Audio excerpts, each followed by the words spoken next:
সারা দেশে নানান অনুষ্ঠান হচ্ছে, কিন্তু আমি চিন্তা করেছি যে এখানকার যে শিল্পটাকে ঠিক না করতে পারি তাহলে রাজনৈতিক সরকারের আমলে ঠিক করতে আরো কঠিন হবে বলে আমার মনে হয়। কারণ এর আগে রাজনৈতিক সরকারের আমলে আমরা অনেক চেষ্টা করেছি।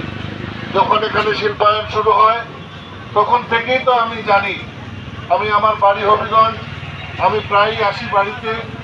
আসার পথে আমি যখন দেখতাম এখানে শিল্প কারখানা শুরু হয়েছে তখনই আমি ভাবতাম যে আমার এলাকা শেষ হয়ে যাচ্ছে। আমরা যা দেখছি ধ্বংস তো শুধু তা নয়, আপনার বাড়িতে যে টিউবওয়েল থেকে পানি খান সেই টিউবওয়েলের পানিটাও তো এই পানি থেকেই যায়। কাজে এই অঞ্চলে একটা মানবিক বিপর্যয় দেখা দিয়েছে, এটা আমরা এখন বুঝতে পারছি না।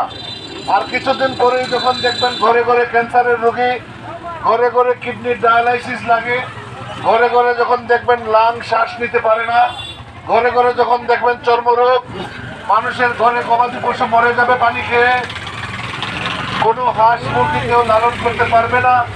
300 মণ ধান যে জমি থেকে আসতো সেখানে 70 মণ আসবে।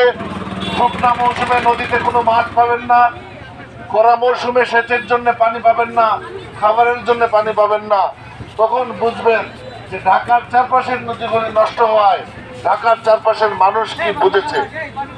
আমি সেটা বুঝতে পেরে তখন থেকে আন্দোলন গড়ে তোলার চেষ্টা করি, এবং এটা ঢাকা থেকে এসে আমরা করলে হবে না। এখানে 3 লক্ষ মানুষ এই শিল্প দূষণের করাল থামায় আজকে হুমকির মুখে, কিন্তু 30 জন মানুষকে এক জায়গায় করতে কত কষ্ট হয়। না কান্না করলে তো মাও দুঃখে না।